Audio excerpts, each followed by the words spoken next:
Assalamualaikum warahmatullahi wabarakatuh. Perkenalkan, nama saya Aisyah Ayuning Wulan, NIM 192180113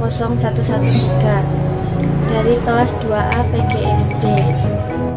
Sulitnya memperoleh bukti-bukti sejarah yang akurat dari peradaban manusia ribuan tahun yang lalu, apalagi jutaan tahun yang lalu.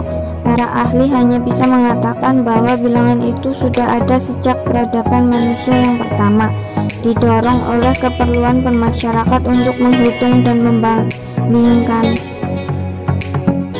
Di sini saya akan membahas tentang pertama, yaitu sejarah bilangan. Sejarah bilangan dibagi menjadi 4, yaitu sistem bilangan Maya, sistem bilangan Romawi, sistem bilangan Babilonia, dan sistem bilangan Hindu-Arab. Di sini kita akan membahas tentang bilangan Maya.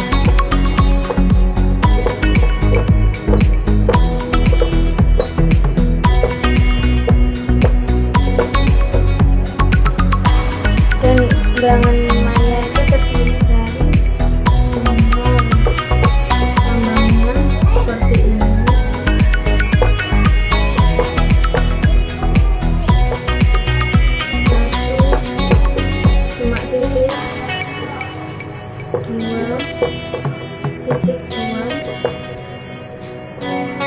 Dan lain sebagainya. Contoh dari bilangan Maya yaitu kita pakai 150. Kita uraikan menjadi 7 dikali 50 ditambah 10. Nah, di sini lambang yang digunakan yaitu angka 7 dan 10. Bisa kita tuliskan lambangnya.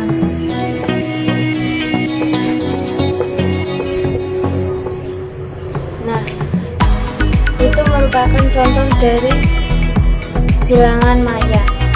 Dan yang kedua yaitu tentang bilangan Babilonia. Lambangnya yaitu 0.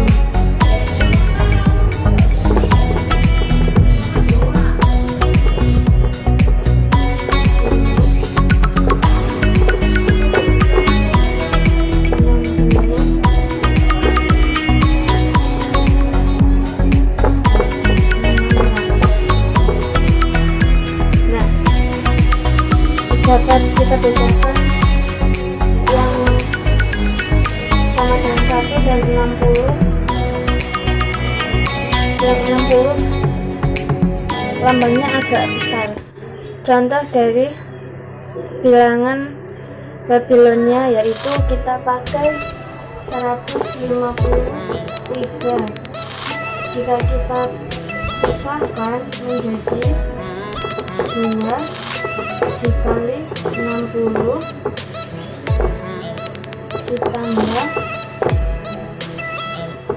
3 kali 10 ditambah 3 kali 8. Nah, maka lambang yang kita gunakan yaitu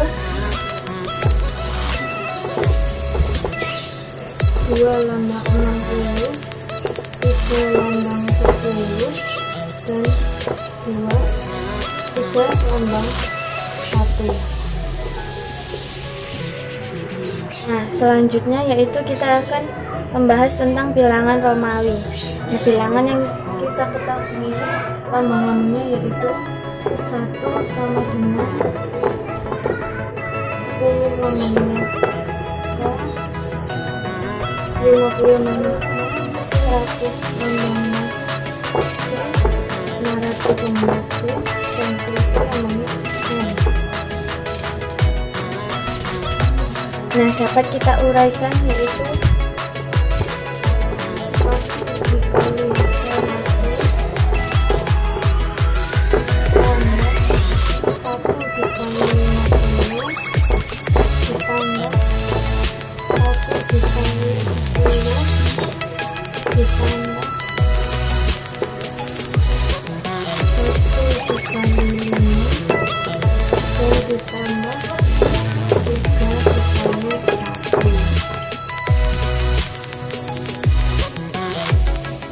bilangan Hindu Arab memiliki beberapa sifat. Yang pertama, memiliki 10 lambang atau angka, yaitu dari angka 0, 1, 2, 3, dan seterusnya sampai angka 9. Dan yang kedua, bilangan Hindu Arab menggunakan nilai tempat, yaitu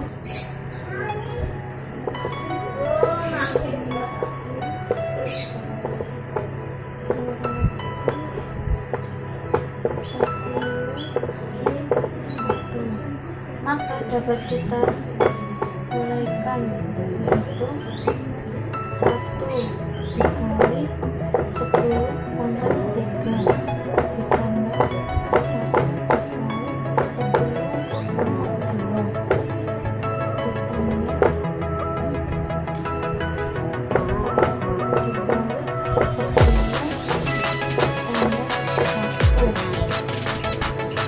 dan selanjutnya kita akan membahas bab 2, yaitu membilang dan lambang bilangan. Contoh dari membilang yaitu dapat kita misalkan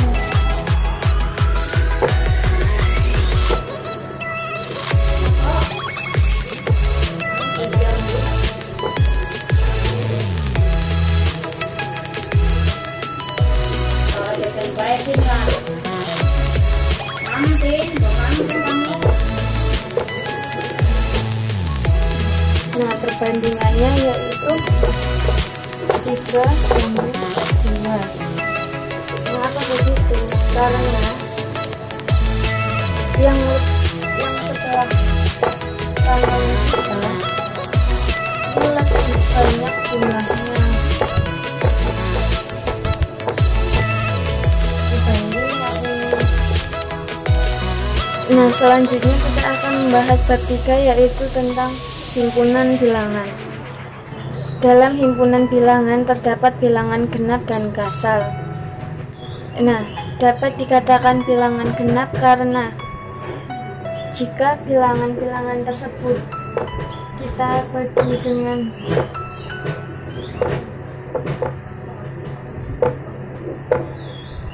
(12) dibagi 3 sama dengan 4, berarti sisa sama dengan 0.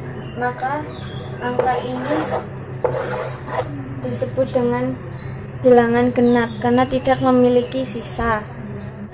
Bilangan gasal dapat kita peroleh dari bilangan genap yang dijumlahkan dengan 1. Misalnya 36 jika ditambah 1 merupakan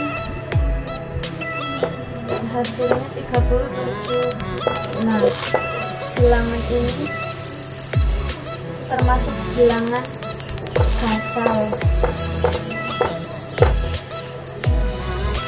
Nah, selanjutnya yaitu konsep habis bagi, yaitu kita contohkan saja 32 dibagi 4 sama dengan 8, dimana 32 bila dibagi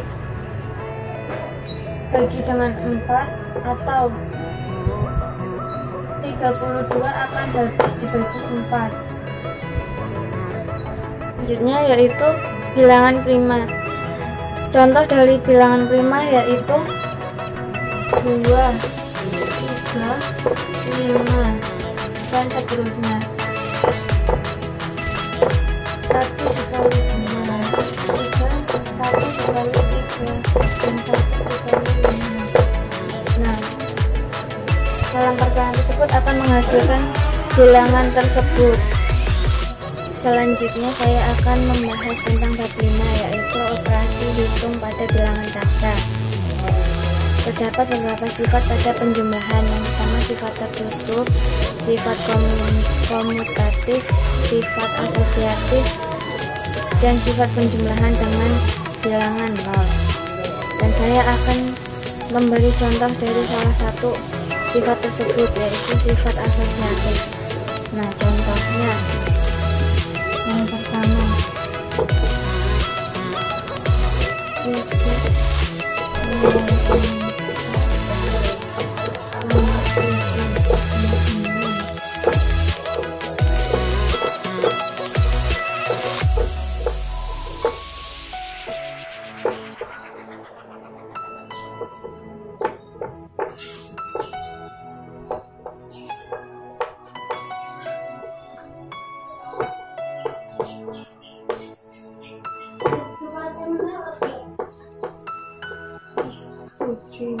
sama dengan 3.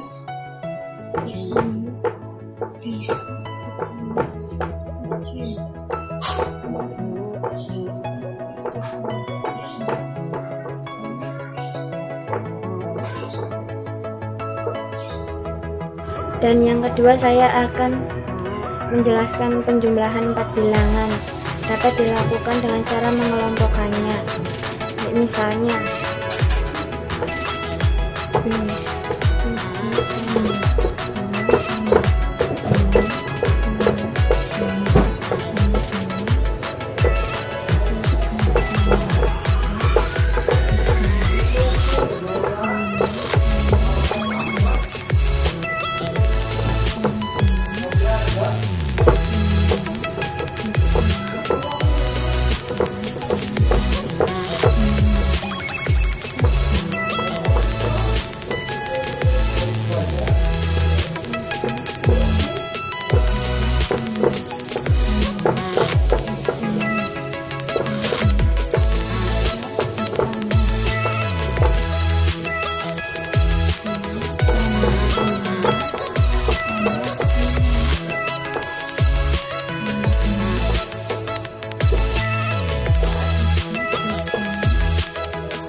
dan selanjutnya saya akan membahas tentang perkalian pada bilangan cacah. Pada perkalian bilangan cacah terdapat beberapa sifat pada perkalian ya. Yang pertama sifat tertutup, sifat komutatif, sifat asosiatif, sifat identitas, sifat perkalian dengan bilangan 0, dan sifat distribusi perkalian terhadap perjumlahan. Dan saya akan memberi contohnya, yaitu pada sifat komutatif dan sifat asosiatif.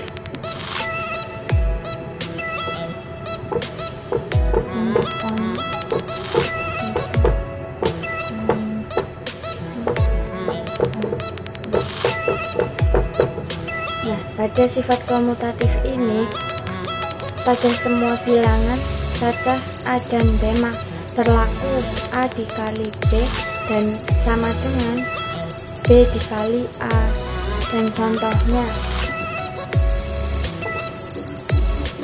6 dikali 2 tambah 5 kali 1 sama dengan 2 dikali 6 ditambah 1 dikali 5.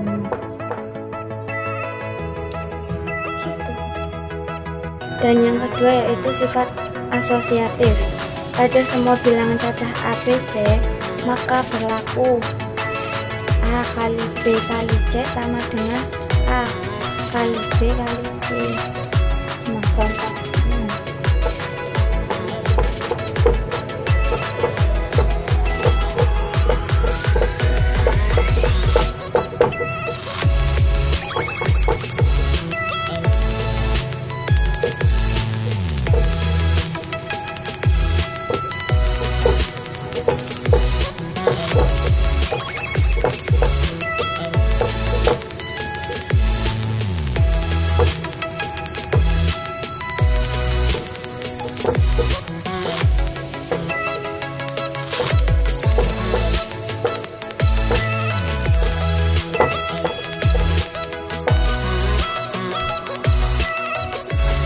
Nah, contohnya selanjutnya saya akan membahas bab 5, yaitu tentang bilangan bulat. Dalam bilangan bulat terdapat operasi bilangan pada bilangan bulat, yaitu yang pertama penjumlahan dengan bilangan bulat.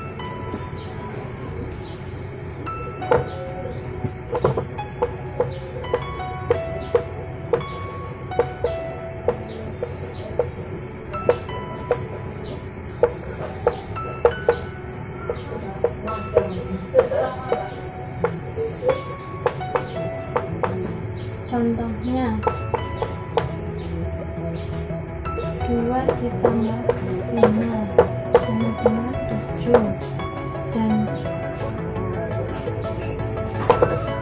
dan yang kedua yaitu perkalian pada bilangan bulat. Contohnya 4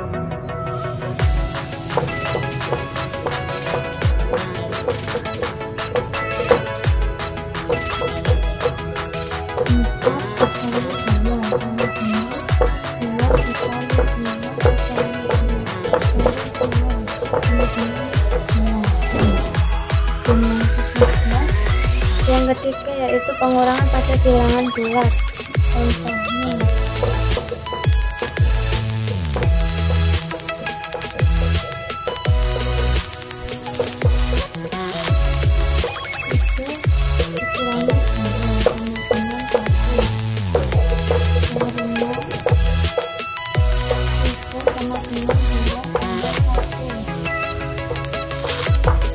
dan yang keempat yaitu pembagian pada bilangan bulat. Contohnya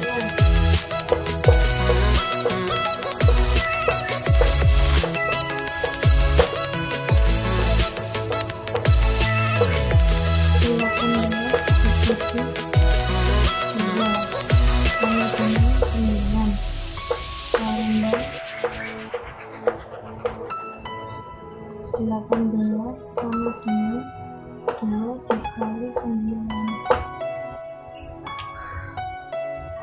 Dan selanjutnya yaitu saya akan membahas bab 6, yaitu tentang FPP dan KPK. Yang pertama kita akan membahas tentang faktor.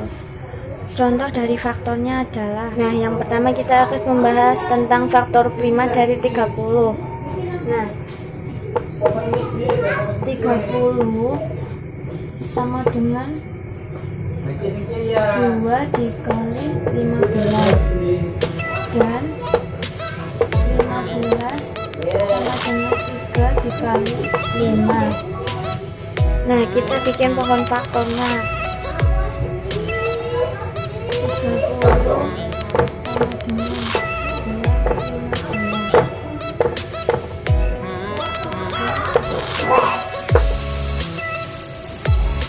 Nah, selanjutnya kita akan membahas tentang KPK. Mari kita langsung ke contohnya saja. Kita akan membahas KPK dari 12 dan 15. Kita langsung buat saja pohon faktornya, yaitu 12 dikali 2 kali 6.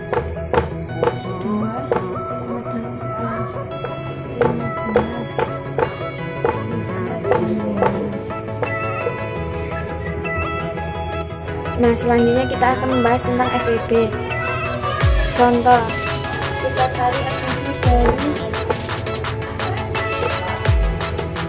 15 dan 20. Maka FPP dari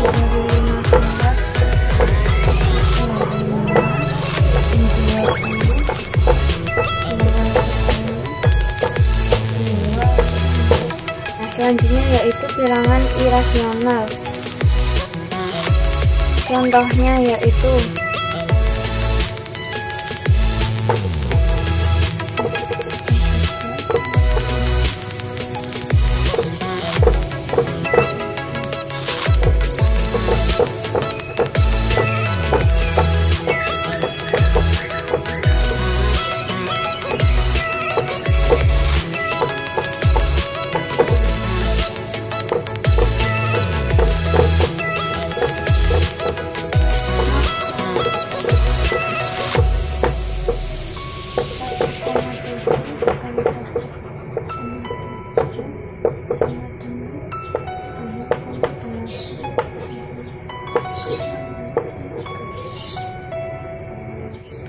Nah, selanjutnya kita akan membahas tentang bab 8, yaitu tentang aritmatika sosial. Dalam bab aritmatika sosial dibagi menjadi ketiga, yaitu yang pertama mata uang, yang kedua uang dan perdagangan, yang ketiga tabungan dan pinjaman. Nah, kita langsung saja ke yang pertama, yaitu mata uang.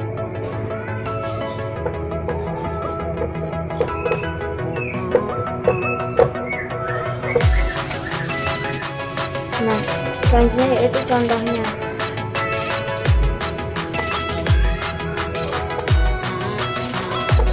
Pada nilai uang 5.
Selanjutnya yaitu uang dan perdagangan. Dan selanjutnya yaitu tabungan dan pinjaman.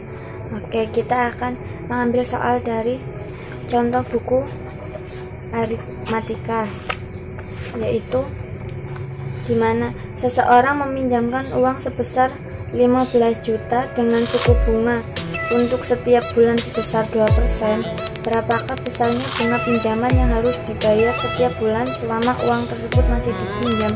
Nah, penyelesaiannya yaitu bunga pinjaman yang harus dibayar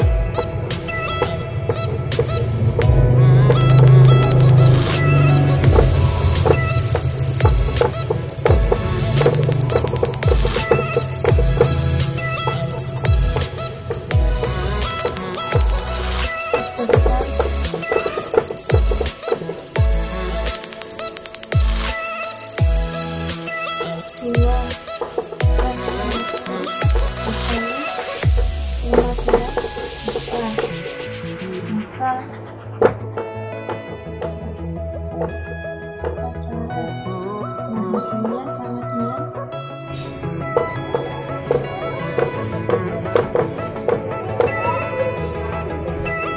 maka bunga pinjaman yang harus dibayar setiap bulannya yaitu sebesar 300.000.